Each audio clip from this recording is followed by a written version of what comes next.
Bienvenue sur Mosaïque Cristal. Chaque vendredi de l'été, on vous propose de redécouvrir un métier en immersion avec Marie Morgane. Aujourd'hui, vous verrez un maraîcher à l'œuvre. Mais l'info n'est pas en vacances. On commence cette émission avec l'actu du jour. Elle est aujourd'hui complètement déserte et son accès est fermé par plusieurs blocs de béton armés. Ouverte en 2011, l'aire de repos des gens du voyage de Sarreguemines est pour la première fois inaccessible. Occupée illégalement par une famille depuis 2020, la Casque avait mis en œuvre plusieurs démarches pour les faire partir, sans succès. À l'occasion du Covid, un groupe de gens du voyage a décidé de ne plus payer ses séjours et l'aire est devenue occupée régulièrement à partir de août 2020. Les procédures ont été engagées, la communauté d'agglomération avait obtenu gain de cause à plusieurs reprises devant la justice, mais les moyens et la mobilisation des forces de l'ordre n'avaient pas été requises les premières années. Soutenue par l'État, la Casque a alors pu faire appel aux forces de l'ordre pour expulser cette famille. L'expulsion s'est déroulée ce lundi. Des dégradations ont alors été constatées sur le lieu, des dégâts estimés à hauteur de 400 000 €. Cependant, les travaux de réparation ne sont pas encore à l'ordre du jour. Aujourd'hui, ces dégâts sont simplement chiffrés, mais les travaux ne vont pas être engagés tout de suite. Tout d'abord, des demandes de subventions sont faites pour obtenir au moins 50% de soutien de la part de l'État si l'aire doit être réhabilitée. Mais avant de prendre une décision, la communauté d'agglomération attend les résultats du nouveau schéma départemental d'accueil des gens du voyage. Un schéma qui sera dévoilé à l'automne prochain. En attendant, l'aire restera fermée jusqu'à cette période. Pour l'instant, aucune occupation irrégulière n'a été constatée sur le domaine public durant ces derniers mois. Ânes, vaches, cochons ou encore lapins, bienvenue à la ferme Lang. Depuis le début de l'été, la ferme d'Ormersviller ouvre ses portes aux visiteurs tous les mercredis. Tout au long de l'après-midi, Anthony Lang fait découvrir aux visiteurs son exploitation et ses habitants. Des plus têtus au moins turbulents et des plus doux au moins velus, les enfants ont pu rencontrer tous les animaux, de quoi devenir copains comme cochons. Après ces entrevues, place à la découverte de l'exploitation à bord d'une décapotable parfaitement adaptée pour l'occasion. Un petit tour durant lequel l'agriculteur a présenté ses différentes cultures et variétés. Pommes de terre, tomates, poireaux ou encore oignons, mais aussi le maïs. Une céréale tropicale appréciée dans les salades, mais aussi dans les cornets. Faites-la chauffer un petit peu dans une machine spéciale et vous obtiendrez du pop-corn.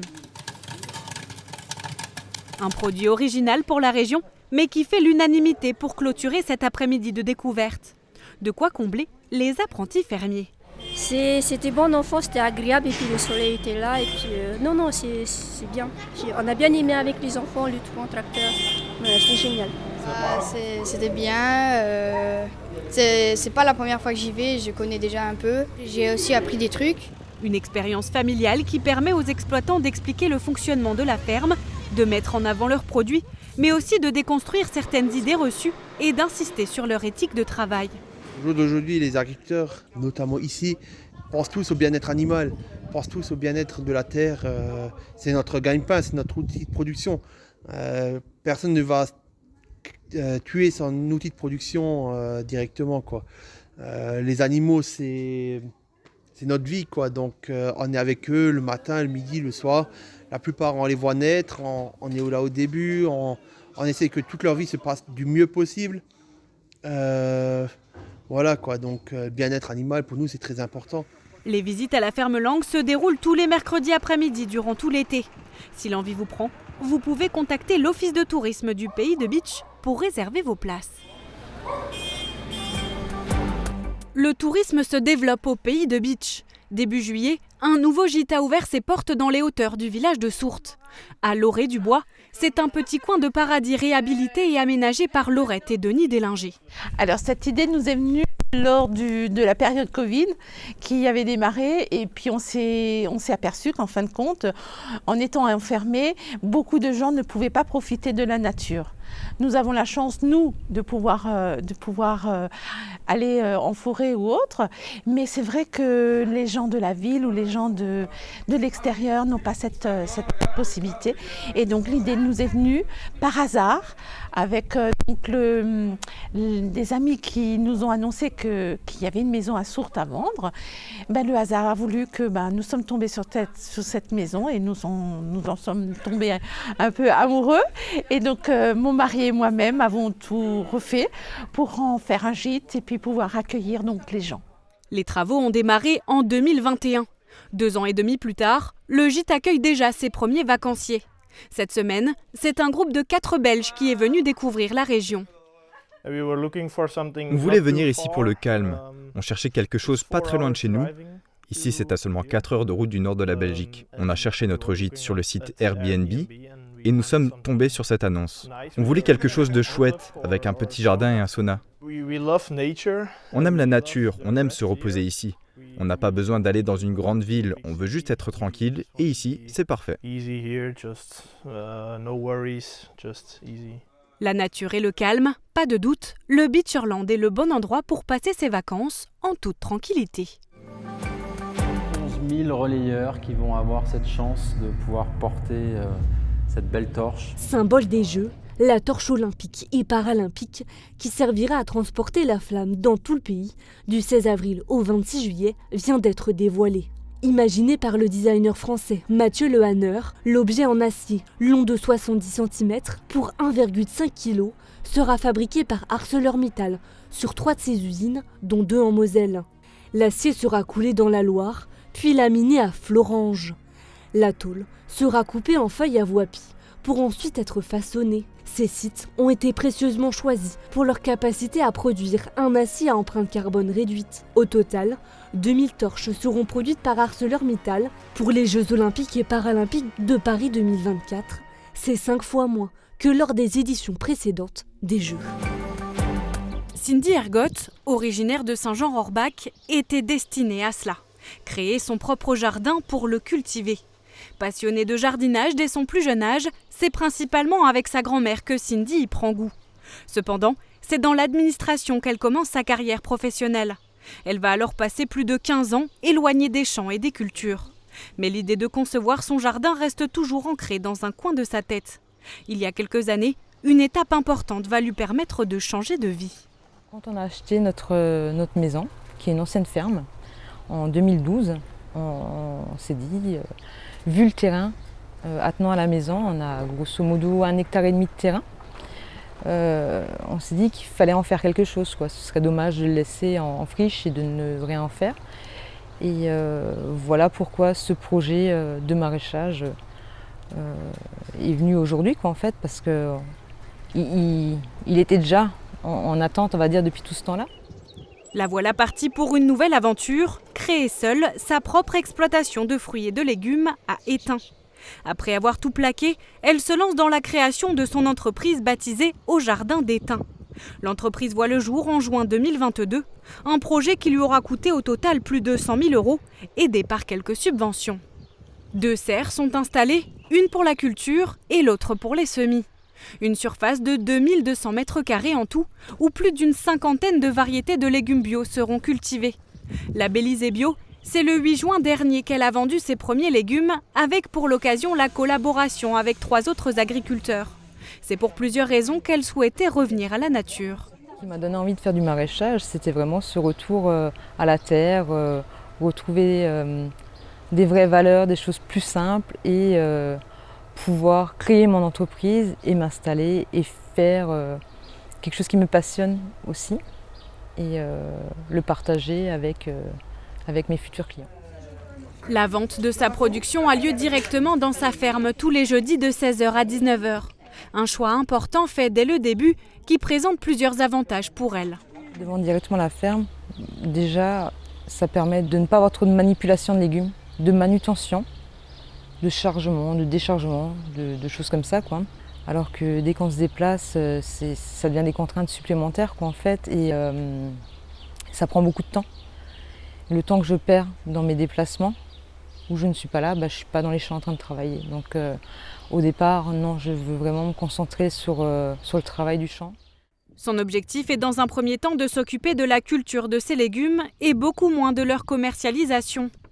Elle n'envisage d'ailleurs pas d'ouvrir de boutique et souhaite continuer à fonctionner comme elle le fait aujourd'hui. Elle a cependant une autre idée pour le futur. Alors la suite, j'espère pour cette année, on verra bien, au pire l'année prochaine. J'aimerais bien faire de la transformation de légumes. Donc, parlant de transformation, ça peut être des tartinades, des chutneys, des choses comme ça quoi en fait.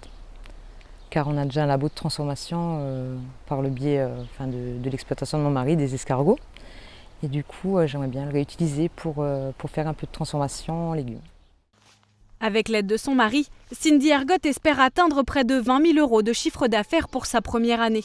Et si c'est le cas, après de nombreuses années loin de tout ça, le retour aux sources aura vraiment été réussi. La météo est-elle propice au maraîchage? Réponse en images avec la carte de prévision de Météo France. Couverture et zinguerie, une toiture Moder Habitat apporte sécurité, protection et pérennité par tous les temps.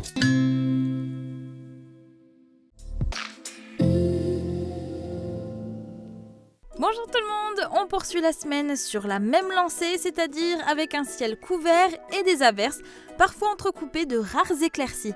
Côté température, les minimales iront de 15 à 17 degrés et les maximales de 23 à 24 degrés. Demain, nous fêtons les martyrs et il fera jour de 6h03 à 21h19. Passez tous une belle journée et un très bon week-end.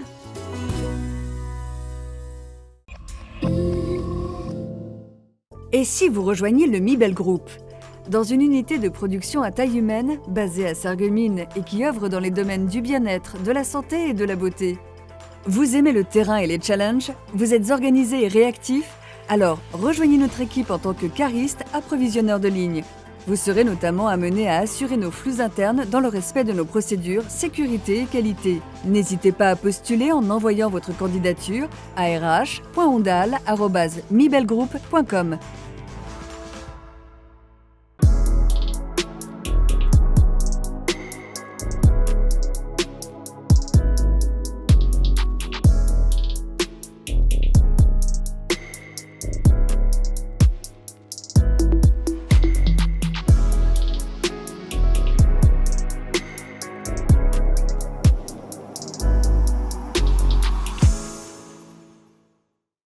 Hörmingen célèbre la Zwiebelfest le 5 et 6 août. C'est la grande fête de l'oignon sous chapiteau. Entrée gratuite et soupe à l'oignon offerte pour tous dans une ambiance festive.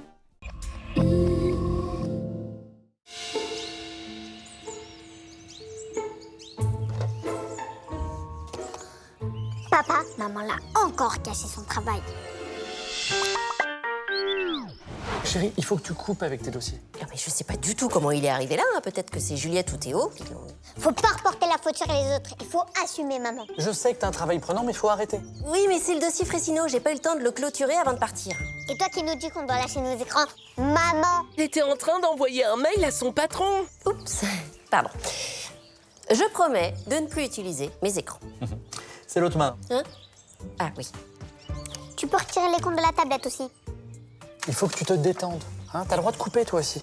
Oui, mais j'ai toujours l'angoisse de pas suivre les équipes. Et s'ils font une erreur sur le dossier? Ou s'ils font 2 erreurs? Ou même 3? Je serais complètement fichue. Écoute, je te propose autre chose. Massage et cocktail de fruits. Et ce soir, dîner en amoureux. Ah oui? Oh, je me suis pété une touche. La culture d'entreprise a parfois tendance à demander un surinvestissement et une disponibilité de tous les instants. Pendant les vacances, essayez de vous déconnecter. Les parents doivent montrer l'exemple. Il sera difficile de demander aux enfants de s'éloigner des écrans si on n'y arrive pas soi-même.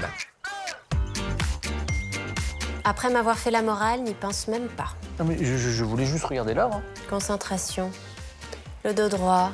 Oh.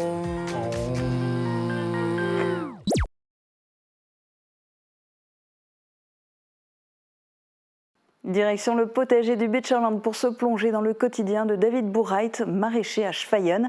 Et vous allez voir, Marie-Morgane a mis la main à la pâte.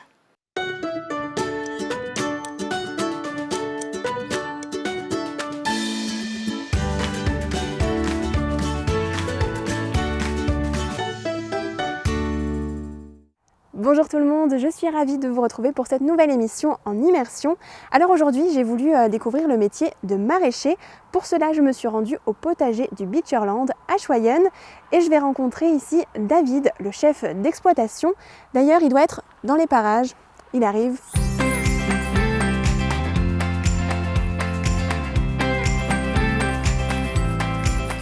Bonjour David. Ça va bien? Ça va et toi? Ça va, ça va. Alors là il est plutôt tôt, hein. Il faut savoir qu'il est 6 h du matin. Tu commences tous les jours à cette heure-ci? Ben, ça dépend de la saison. Quand il fait très chaud au début juillet, on arrive même à 5 h. D'accord. Donc on arrive là le plus tôt possible pour éviter de cramer après dans les serres. Parce que la première chose qu'on fait, c'est dans les serres, les récoltes. D'accord, ça marche. Bah écoute, on va te suivre un petit peu toute la journée pour en savoir plus sur ton activité et un peu plus sur toi aussi. Nickel. Alors c'est parti, on va tout préparer. Allez, on y va. Je te suis.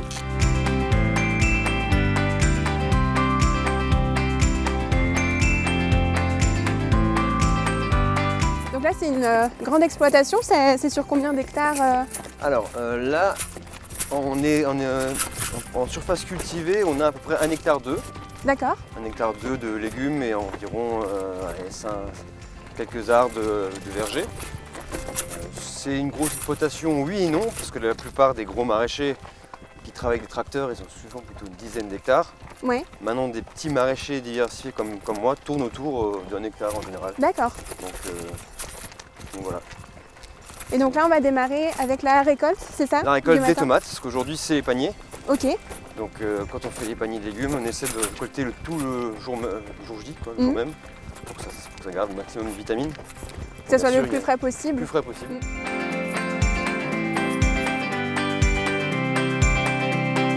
On peut faire un tour quand même sur le programme de la journée. Oui, parce que tu me disais, tu prépares une liste des tâches tous les soirs la veille, c'est ça? Ouais, alors ça c'est le gros programme qu'on fait à l'hiver, ça s'appelle le plan d'exploitation, enfin le calendrier cultural. On voit à chaque fois quelle culture va à quel jardin, parce que tout est divisé en jardin. D'accord. Qu'est-ce qu'on fait à quelle étape. Ensuite, chaque début de semaine, avec ma salariée, on fait un tour de tout le potager et on regarde, tiens, ça il faut le désherber, ça il faut faire ça, il faut faire ça. Donc on note ensemble ce qu'il y a à faire, on le met dessus, c'est catégorisé. Hein. Et après, on fait notre planning hebdomadaire. Donc ça, c'est ce qu'on a fait hier. Aujourd'hui, on va faire toute la récolte, les paniers, ce sera déjà pas mal. Et cet après-midi, désherber les carottes. Et s'il faut, certainement les semis encore. Ok, mais tu me disais ça permet de démarrer directement la journée, de ne pas perdre de temps le matin. Parce que le matin, du coup, c'est des minutes précieuses avant qu'il fasse trop chaud. Et il vaut mieux qu'on se prépare la veille, que tout soit clair, propre et on démarre sur les chapeaux de roue. Ok, ça marche, c'est parti.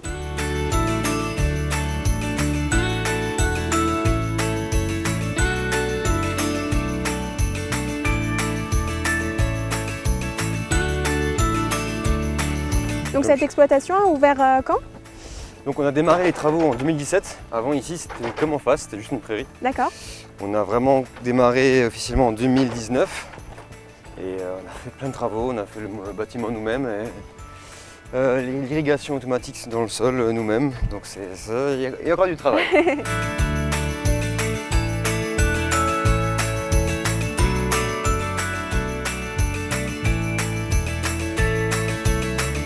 Un petit tuto quand même pour apprendre à récolter les tomates. On la prend, on vient appuyer sur la petite boursouflure, vous voyez une petite boursouflure sur la tige, et on appuie dessus pendant qu'on plie. Normalement, ça fait tout seul. Ok.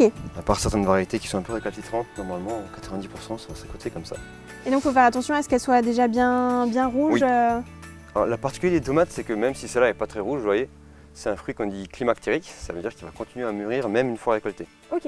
Par contre, il n'aura pas forcément toutes les saveurs et tous les sucres qu'il aurait eu en récoltant vraiment mature sur pied. D'accord. Donc il faut attendre avant de le consommer. C'est ça. Après, dans l'industrie et dans le supermarché, souvent ils ne récoltent pas très mûres pour le transport, ce qui fait qu'elles arrivent rouges en étal avec un peu moins de goût. L'idée, c'est que chacun a une ligne.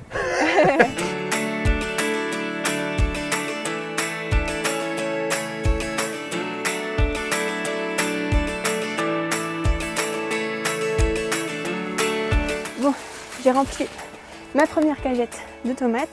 J'ai bien suivi les conseils de David. J'espère que j'ai bien tout fait, que j'en ai pas trop oublié. On continue. J'ai oublié une cagette.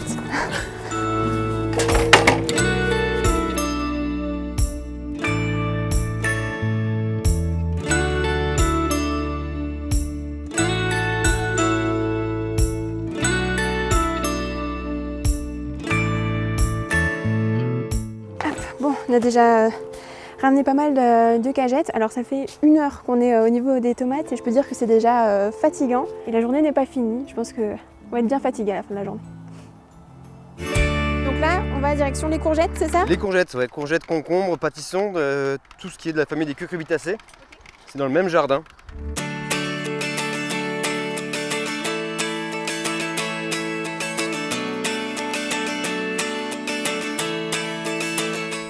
Donc les concombres, donc ça va être à peu près le bon gabarit.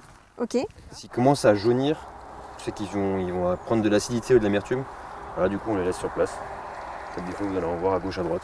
Ok, donc en couleur, il faut que ça soit assez foncé, c'est ça? Assez foncé ouais. Et que les piquants soient assez lisses. D'accord.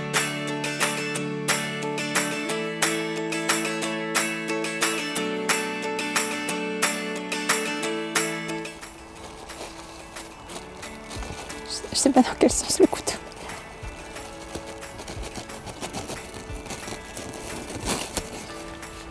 Premier concombre.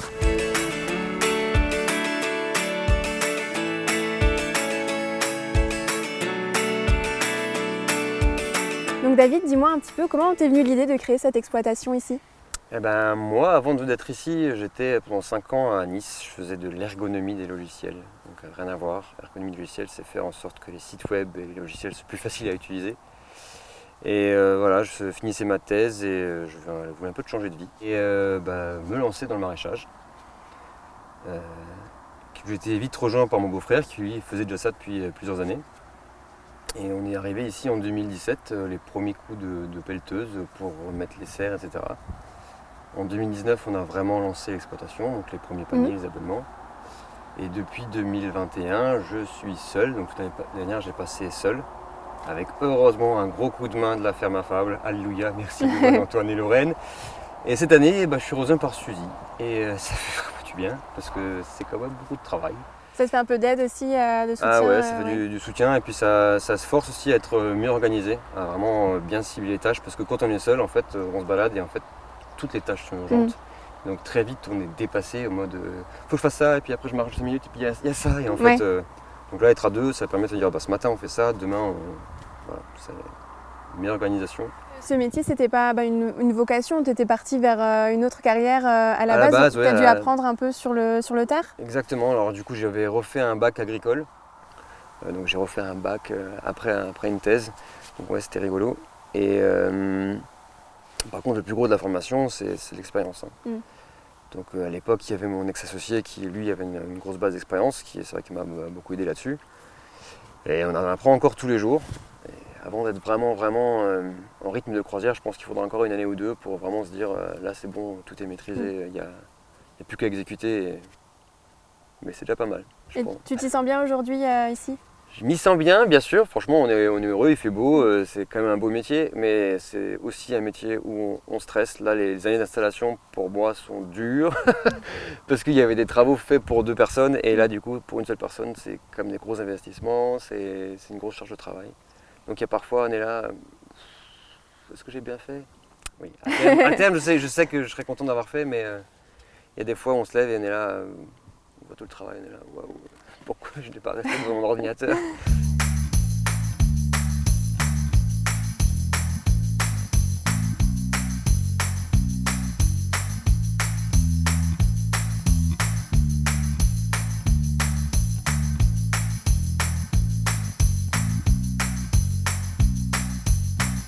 Donc toi, en ouvrant le potager du Beacherland, tu as décidé de mettre en place des paniers. Pourquoi tu as fait ce choix-là? Alors l'idée des paniers, il y a plusieurs raisons. Déjà pour moi, c'est une stabilité de revenus. Donc les gens s'abonnent comme un magazine ou une salle de sport et du coup je suis sûr d'avoir un peu d'argent à la fin parce que si je vais à un marché et qu'il n'y a personne, eux, ou au contraire si je vais à un marché et qu'il y a trop de gens, eux aussi. Et l'autre idée c'est de rien gâcher. Parce que à part effectivement les légumes qui sont trop moches, on va le voir après, il y a des légumes moches que je garde pour moi bien évidemment. Mais sinon la plupart part dans les paniers. D'accord. Donc ça permet d'avoir moins de pertes, etc.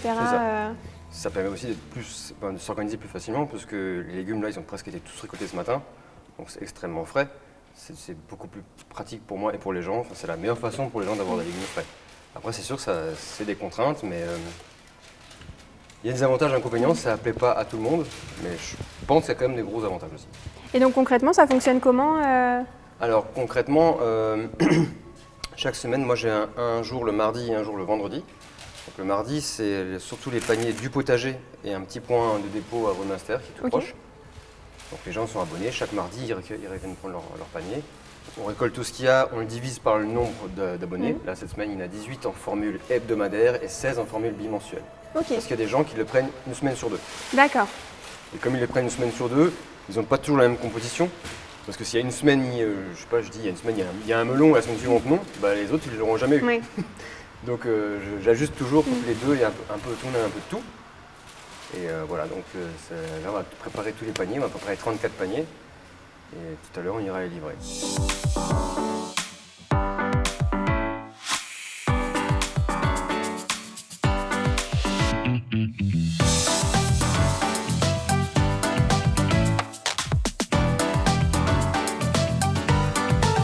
Donc là c'est parti pour remplir les paniers. Là par exemple, aujourd'hui qu'est-ce qu'ils vont avoir dans leur panier Alors aujourd'hui le bimensuel, ils vont avoir 1,5 kg de tomates, 400 g d'haricots verts, 3 courgettes, 3 poivrons verts, là les 500 g d'échalotes, 1 kg de carottes et quelques brins de basilic. Ok. Chris Schengele il y a de quoi nous faire. prépare. Il y a de quoi faire, oui, effectivement.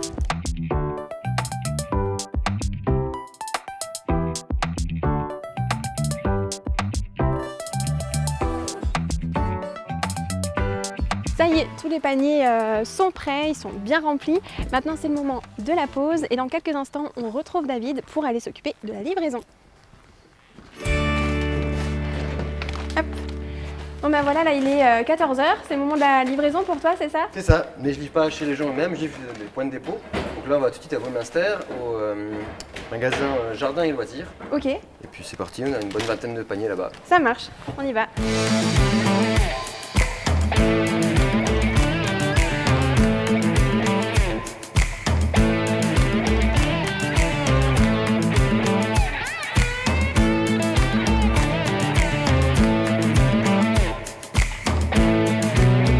David, là on va s'occuper des livraisons, mais j'ai vu que tu organisais aussi des marchés toutes les semaines. C'est ça, tous les vendredis de 17h à 19h30, il y a un petit marché au potager. Donc avant je faisais juste le surplus des paniers, mais finalement là, comme j'ai bien grandi, il y a du choix. Et voilà, ça se veut vraiment un moment sympa. Chris et Jean-Claude de la Chris et Schengele sont là aussi, ils vendent des cocktails de plantes et d'herbes médicinales. Et l'idée c'est que l'année prochaine il y aura aussi des fraises en libre cueillette, des framboises, cassis, des œufs. Donc l'idée c'est vraiment de faire un lieu sympa, comme ça on exploite ce lieu qui est cool et qu'on n'a vraiment jamais ouvert aux gens pour l'instant.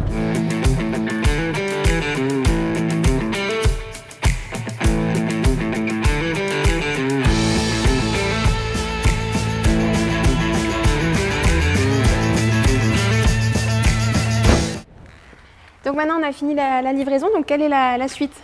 Là, vu les températures, il fait presque 30 degrés et qu'il est 14h30, on va plutôt faire une activité à l'intérieur. Et comme il y a des semis à faire, ça tombe bien, on va faire des semis en plaques. Ok, bah c'est parti. Des choux, des salades, tout ça.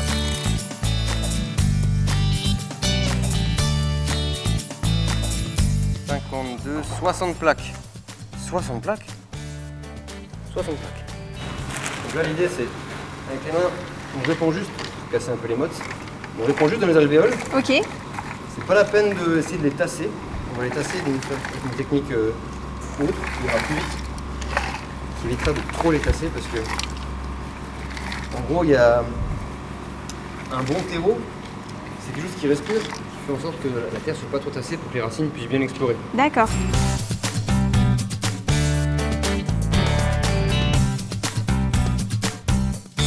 L'idée, c'est juste de prendre la plaque, comme ça. C'est assez tassé. D'accord, tout simplement. Après, on va trop le tasser. Ok. Et donc ça, pour moi, la plaque, là, elle est prête à être semée, on peut semer dedans. D'accord. On peut semer dedans. Et du coup, on va se servir de cette petite machine.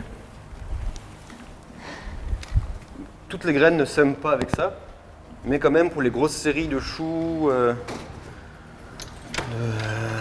de salade, la plupart, on le fait avec ça. Et chaque petite buse va venir aspirer une graine. Et on va faire une rangée après l'autre, sinon je vais vous montrer la taille des graines, sinon il faut le faire à la main à chaque fois. D'accord.